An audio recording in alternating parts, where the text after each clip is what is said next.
아니, 지난 3년 동안 그렇게 잘 나가던 시장이 왜 갑자기 이렇게 꺾인 걸까요? 그리고 이게 앞으로 뭘 의미하는 걸까요?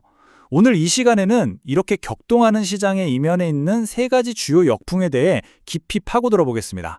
자, 그럼 시작해 볼까요? 2026년 1월 14일 보시면 모든 주요 지수가 파란불이었어요. 특히 나스닥은 무려 1%나 하락하면서 타격이 컸죠.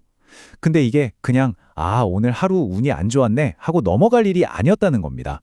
투자 심리에 아주 중대한 변화가 시작됐다는 일종의 신호탄이었던 거죠. 바로 이겁니다. 오늘 우리가 파헤쳐 볼 핵심이죠. 필라델피아 자산운용에서 말한 것처럼 그냥 사두면 오르는 그런 쉬운 시장은 이제 끝났다는 거예요. 우리는 지금 시장 환경의 근본적인 변화를 목격하고 있는 겁니다. 그럼 도대체 뭐가 이런 분위기를 만든 걸까요? 그 첫 번째 원인은 바로 워싱턴에서 나왔습니다. 시장이 제일 싫어하는 게 뭐죠? 바로 불확실성이잖아요. 예측할 수 없는 정책 변화가 시장을 뒤흔든 겁니다. 이걸 좀 보세요. 정말 흥미로운 지점인데 평균 21%나 되던 신용카드 이자율을 갑자기 10%로 묶어버리겠다는 제안이 나온 거예요. 거의 반토막이죠.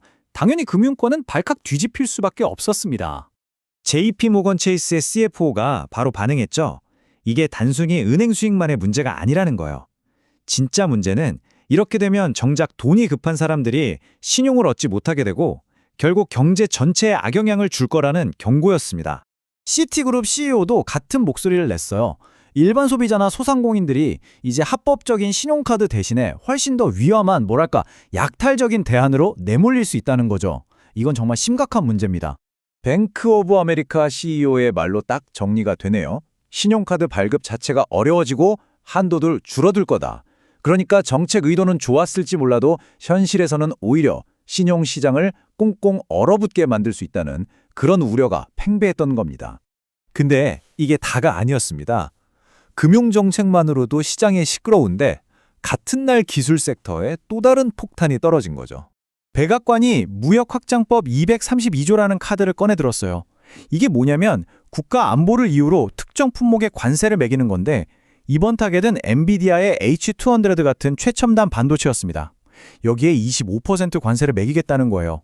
명분은 미국 내 생산을 늘리자는 거였지만 시장 입장에서는 또 하나의 거대한 불확실성이 추가된 셈이죠.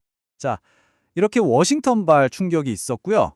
여기에 기름을 부은 게 바로 월스트리트의 내부의 문제였습니다. 바로 실적 시즌이 시작됐는데 출벌부터 영 삐걱거렸던 거죠. 주요 은행들이 4분기 실적을 발표했는데 결과는 보시는 대로입니다. 웰스파고가 4.6%나 빠졌고 뱅크 오브 아메리카, 시티, 심지어 JP모건까지 줄줄이 하락했어요. 한마디로 시장의 기대에 한참 못 미쳤다는 뜻입니다. 이게 왜 중요하냐면요. JP모건 체이스는 월가의 요새라고 불릴 정도로 튼튼한 은행의 대명사거든요. 그런 JP모건마저 시장 하락을 이끌었다는 건 투자 심리가 얼마나 차갑게 식었는지를 보여주는 아주 상징적인 장면이었습니다. 그러니까 여기서 핵심은 이거예요. 투자자들이 더 이상 과거의 실적, 그러니까 작년에 돈 이만큼 벌었다는 숫자에는 별로 관심이 없었다는 겁니다. 그 대신 앞으로 괜찮을까? 어떤 위험이 있지? 하는 미래 전망에 훨씬 더 예민하게 반응하기 시작한 거죠. 이제 시야를 좀 더 넓혀볼까요? 미국 내 문제만 있었던 게 아닙니다. 세 번째 여풍은 바로 국제정세, 즉 지정학적 리스크였습니다. 이란 쪽에서 긴장이 높아지니까 바로 눈에 보이는 결과가 나타났죠. 국제 유가가 배럴당 62달러까지 치솟았습니다. 이런 지정학적 불안은 언제나 시장의 발목을 잡는 요인이 되죠. 그리고 유가 상승은 그냥 숫자가 올랐네에서 끝나지 않아요. 이 인용문이 정말 정확하게 짚었죠. 이건 모든 소비자에게 부과되는 숨겨진 세금이나 마찬가지입니다.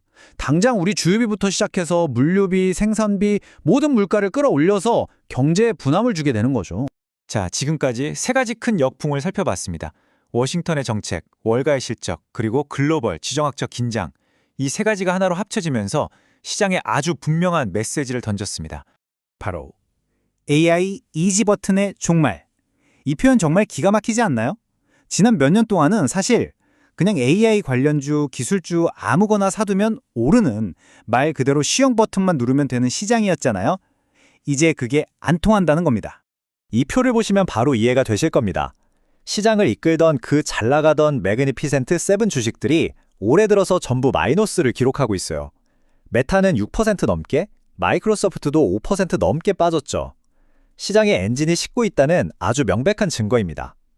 그래서 이제 우리는 완전히 새로운 국면에 들어선 겁니다. 소위 종목 선택의 시장이라고 하죠. 이제는 뜬구름 잡는 하이프나 기대감만으로는 안 되고 실제로 실적을 내고 실행력이 있는 기업을 옥석 가리듯 골라내야 하는 훨씬 더 까다로운 시장이 된 겁니다. 이 모든 변화 속에서 우리에게 남는 질문은 바로 이것입니다. 시장이 이렇게 까다로워진 2026년에 과연 어떤 기업이 진짜 승자가 될 수 있을까요? 그 조건은 무엇일까요? 이 질문에 대한 답을 찾아 나가는 것이 앞으로 우리 모두의 가장 큰 숙제가 아닐까 싶습니다.